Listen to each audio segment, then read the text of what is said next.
What's up, MetaNerdz? Welcome back to part 2 of Prelude to the Rebellion. Following the Protech rally, where a young Cerean was killed by the burning blade of Ki-Adi-Mundi's lightsaber, the Jedi Knight is apprehended by the Elder's guards. Though rumors spread across the capital that their Cerean Jedi was now a murderer, who is driven mad by his want to keep the planet free of technology, the Elders were able to exonerate him after a quick investigation. Ironically, Mundi was proven innocent by the very tech that he was speaking against, with skin cells and cameras showing that Mundi was not holding the lightsaber when it was ignited. Representative Celia, who had been petitioning the Elders to bring Cerea into the Galactic Republic, presented this evidence to the Council as a way to make Mundi look like a hypocrite, stating that he seems perfectly fine with accepting tech whenever it serves him. The Elders retained his lightsaber in evidence, but give instructions that he is to catch the man seen in the video, but also bring his accomplices, those who were involved in rushing the stage and pulling him off. These agitators in the crowd included his daughter Slivin, who was dating the very tech rat that initiated these mobs, and who inadvertently set off the lightsaber. Hoping his daughter had wised up and left this gang of troublemakers, he goes to the home of his honor wife, but through the Force he senses that something is wrong. His wife is knocked to the floor as thugs run out to their swoop bikes.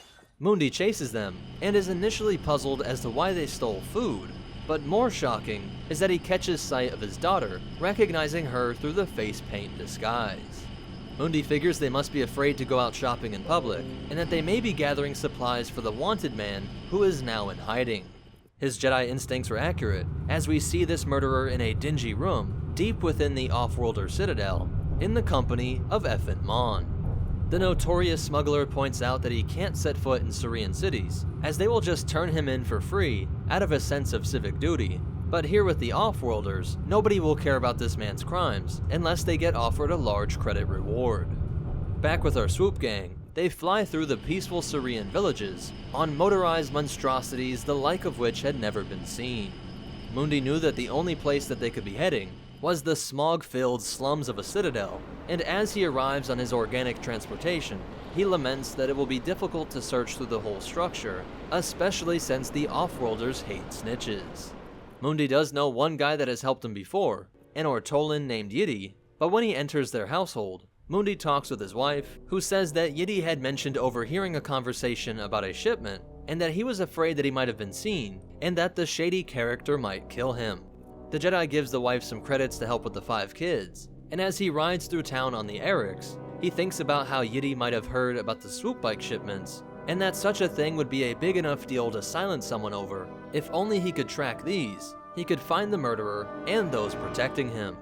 As he enters Yidi's favorite cantina, he hears murmurs of his abilities, that a Jedi can make someone kill themselves, but he ignores it, knowing that people just choose to believe whatever they want.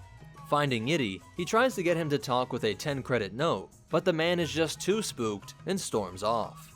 Mundi remembers the words of Yoda, calling on him to always find the nobility in people, and to draw that to the surface, but as he is deep in thought, he hears a group of thugs call out to him.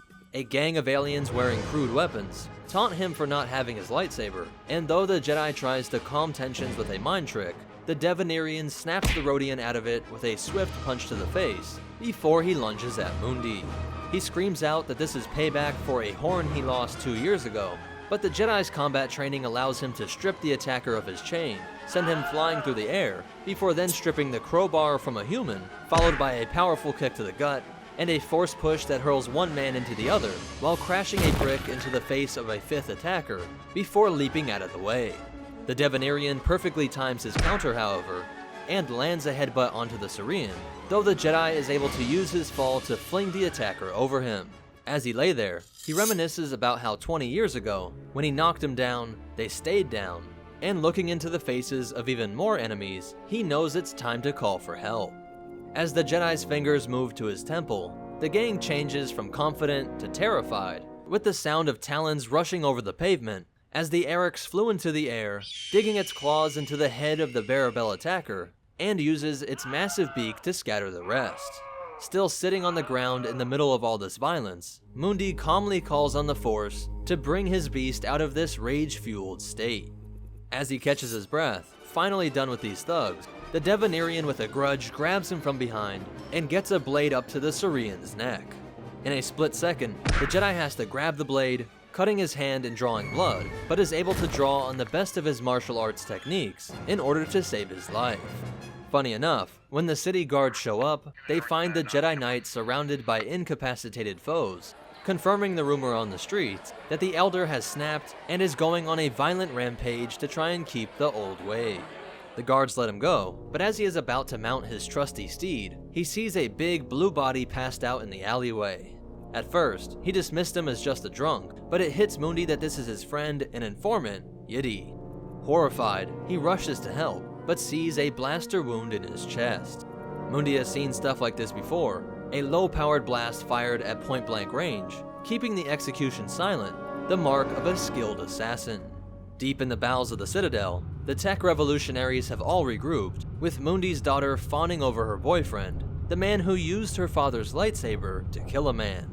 As all the friends turn their back on the fugitive, and can't wait to take the swoop bikes out for a night on the town, Slivin decides to stay with her tech rat. Representative Braun appears, the main speaker from the rally days before, and he gives the fugitive words of encouragement. He ensures him that he will have to be brave to lead the movement, but as he leaves, he leans into the ear of Effin Mon, instructing him not to dispose of Maj until Braun says so. Meanwhile, Mundi is frustrated, sharing with his bond wife how disappointed and guilty he feels for Yidi's death, but when he says it was a bad day, he remembers a lesson from Master Yoda. He sees his younger self, defeated by a day of training in which everything went wrong, he couldn't call on the Force, and he nearly burned his ear off with his blade. Yoda challenges the thought that you could call this a bad day, because in a year, or 100 years, one may look back and have a different outlook on the same set of events. As Mawan calls Mundi to bed, and to stop brooding over his defeat, she asks what happened to the money, and as he gives back the 10 credits he tried to ply Yidi with, his wife gasps that this is just a piece of paper with a short note. Thinking that he had been duped by his friend with a sleight of hand, Mundi realizes that Yeti had found a way to help him all along. As we zoom out on a nightscape of the Outsider Citadel, we see Mundi thanking the Ortolan and visualizing him as resting peacefully in the clouds. So that's it for part 2 of Prelude to the Rebellion, but I also wanted to talk about some cool facts that I noticed in this comic. The scene where we fly through on the swoop bikes, and this guy falls off of his giant reptile, seems to be a reference to the added scene in A New Hope. I think it's just awesome to see an Ortolan family, complete with baby in their version of a jolly jumper, and it's always cool to see aliens having different speech patterns, missing a lot of the syntax and basic, and starting a lot of their sentences with say he. It's also important to remember that most people in universe think all Force users are Jedi, and their reputation has been tainted by the Sith, whose acts still resonate across the galaxy. This is also of course because the first Sith were just ex-Jedi, which is why the old Republic war between what we would call Jedi and Sith now was just called the Jedi Civil War by many people across the galaxy. There are a ton of beings and legends that use the Force to control animals and have them fight for them, so this is just one case, and it was great to see Rebels bring that back with Ezra. And in this scene, I think it's funny that the city guards arrive in what looks like little clown cars. And I gotta say, I actually laughed out loud when I saw the epic Yeti Cloud. Such a goofy looking alien, coming back in the Lion King cloud form, was just too silly, and made even more funny because this was supposed to be such a serious scene.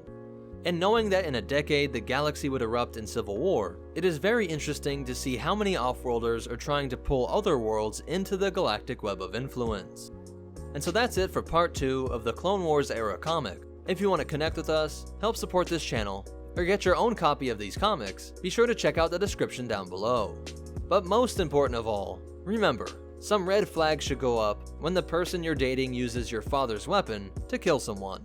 And the Force will be with you, always.